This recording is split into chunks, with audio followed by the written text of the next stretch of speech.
terungkap adanya dugaan-dugaan penggelapan uang ataupun hal lain, bisa dijelaskan Bu?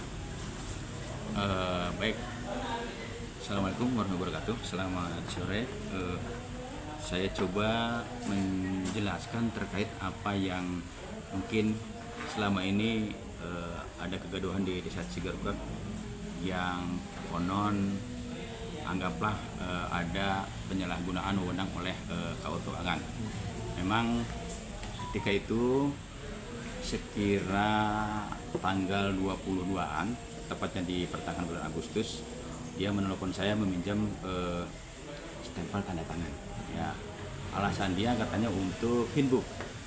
Saya sempat bertanya apakah boleh. Dia bilang boleh, hanya untuk pinbook, hanya seperti itu. Nah, karena jawaban seperti itu, saya sama saya dikasih.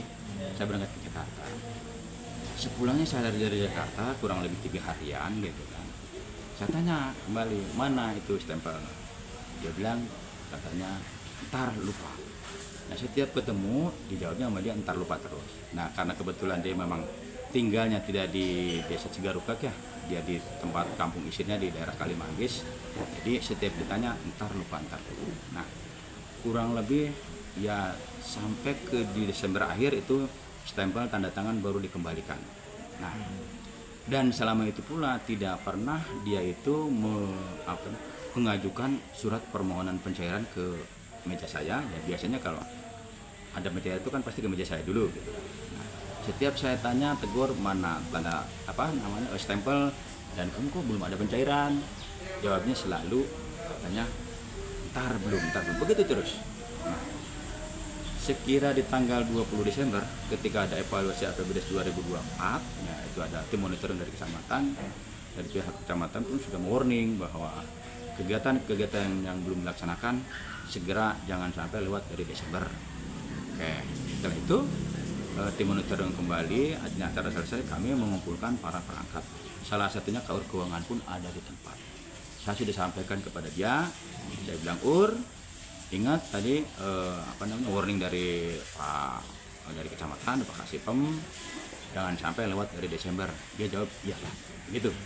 Nah, setelah itu sekira tanggal 27 pun saya tanyakan kembali, kenapa kamu sampai sekarang belum ada pencairan gitu kan. Nah, terus dia bilang dengan gampangnya, udah nggak apa-apa, nanti di Januari dikerjakannya. Nah, saya udah laporannya tetap di 2024, kata dia begitu. Saya sempat membantah juga, apa boleh loh, boleh, saya udah buat laporan gitu kata dia. Nah, saya nggak yakin, saya coba ngobrol sama Ulis, apa benar kata saya, ini kok anak belum ada pencairan? Ulis jawab katanya, biasanya Pak Bu kalau memang masih ada dana yang di 2024 nggak terpakai itu masuk di silpa, seperti itu katanya ya. Nah, itu 27 ya. 27 ke tanggal 1 itu kan berapa hari jaraknya? Tanggal 1 kan merah gitu ya, tahun baru.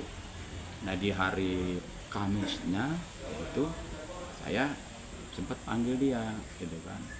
Kenapa kamu belum ada pencairan? Ini sudah Januari. Sementara orang-orang yang mau kerja untuk pembangunan JUT kan udah pada nanya.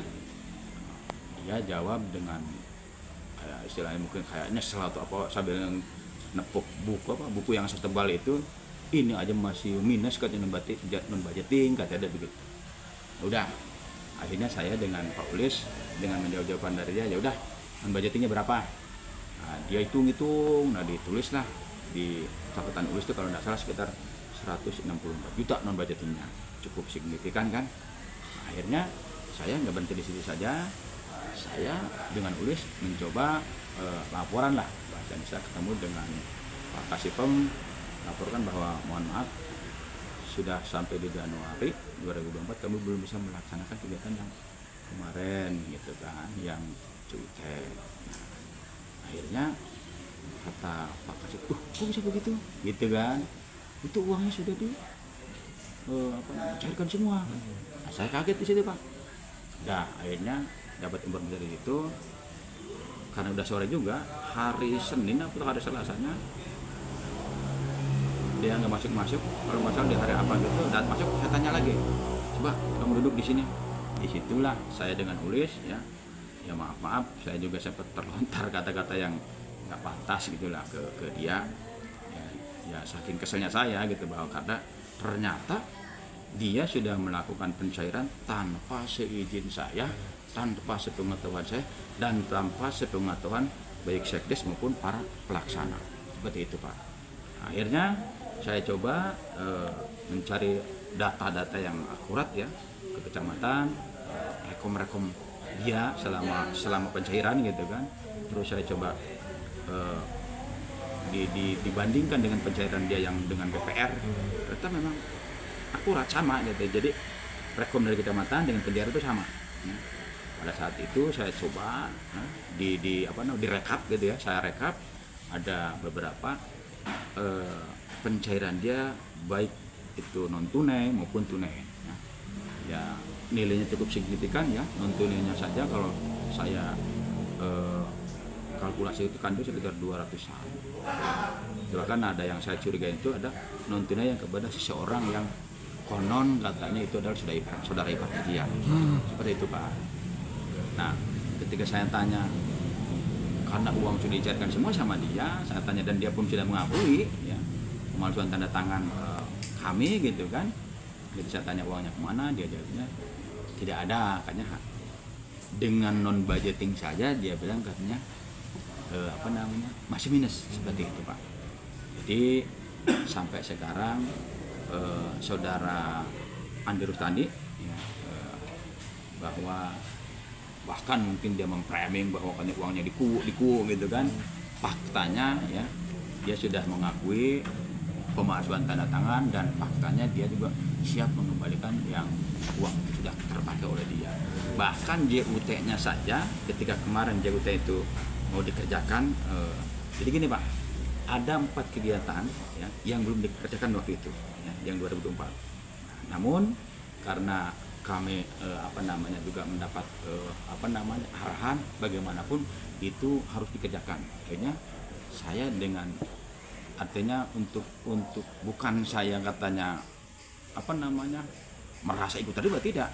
Saking saya biar yang penting itu JUT dulu pelaksana, saya gadekan siltap saya.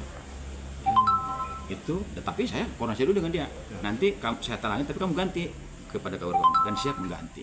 Jadi itu Pak, bukan katanya saya melaksanakan yang tadi itu, yang JUT itu.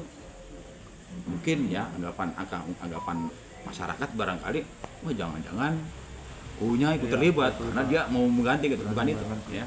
Jadi demi Rasulullah, saya juga minta petunjuk dulu, saya malah ke kecamatan. Boleh nggak kalau saya talangin, saya bilang gitu kan. Nah, katanya, mau bagus katanya gitu kan. Artinya demi untuk menyelamatkan itulah yang dipakai oleh dia, dan dianya pun siap untuk mengganti gitu. Nah, seperti itu. Dan sampai sekarang artinya ketika dia pun sudah mengakui memasukkan tanda tangan dan dia akan mengembalikan, ternyata di tanggal 12 yang dia mau mengembalikan sesuai dengan surat pernyataan di atas materi yang dibuat tanda tangan oleh dia, ternyata dia mencabut surat pernyataan tersebut.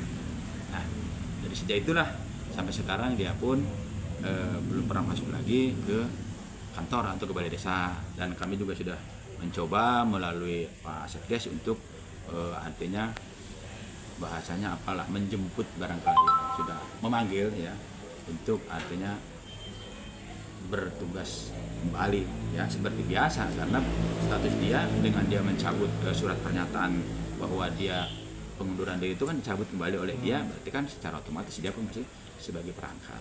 Jadi langkah-langkah itu yang sudah kami coba seperti itu, mungkin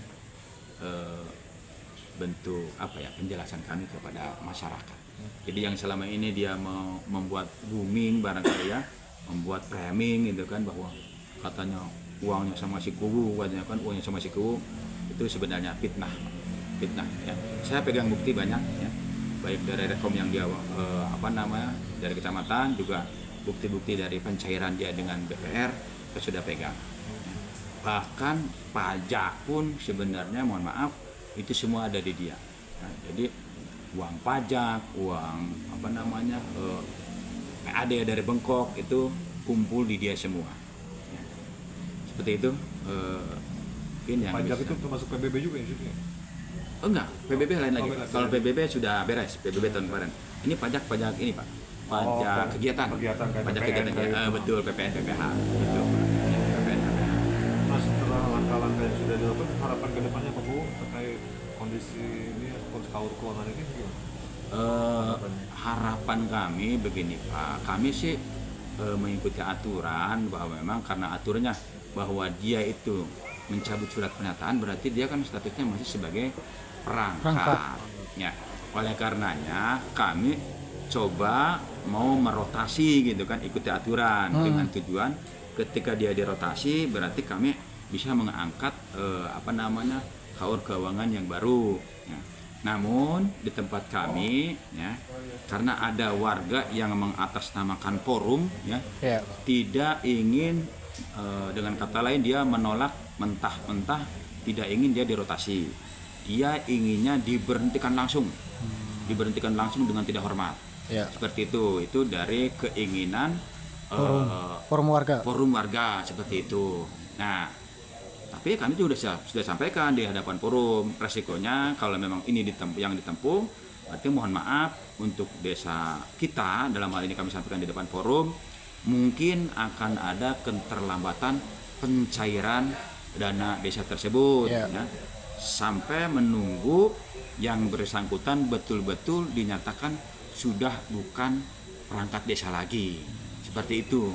Apalagi posisinya sekarang nggak ngantor-ngantor ya Pak? Nah, apalagi posisinya pun sekarang udah nggak ngantor-ngantor, jadi seperti itu. Jadi saya pun sudah meminta maaf kepada seluruh warga masyarakat apabila desa Cigorkak nanti ada keterlambatan terkait pembangunan sesuai dengan APBDes ya. Karena ada permasalahan dengan kaur keuangan yang diminta oleh yang mengatasnamakan forum diberhentikan dengan tidak hormat. Padahal kalau kita ikutin arahan-arahan baik dari kecamatan maupun dari DPMD, kalau forum itu mau mengikuti tadi arahannya bahwa ini dirotasi dulu ke bagian lain, Pak Bu atau saya selaku kepala desa bisa mengangkat atau mengeskakan kaur keuangan yang baru sehingga tetap roda pemerintahan berjalan gitu kan, dan yang bersangkutan pun tetap diproses secara hukum kan gitu Pak.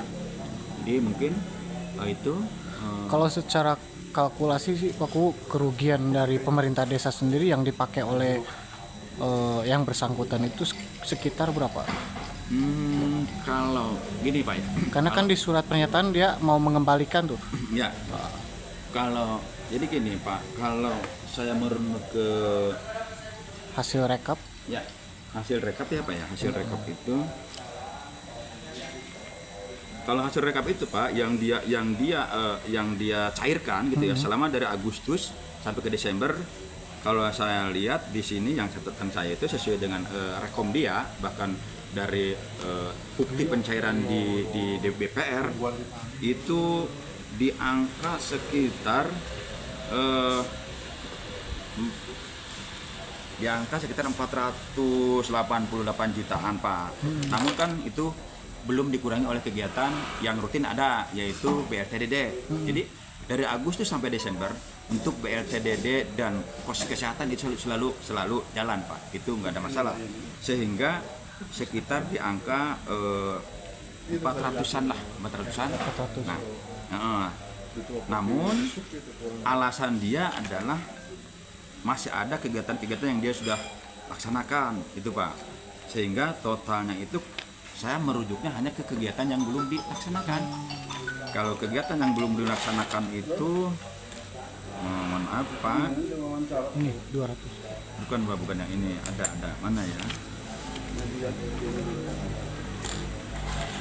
Pak ya, sorry, Pak.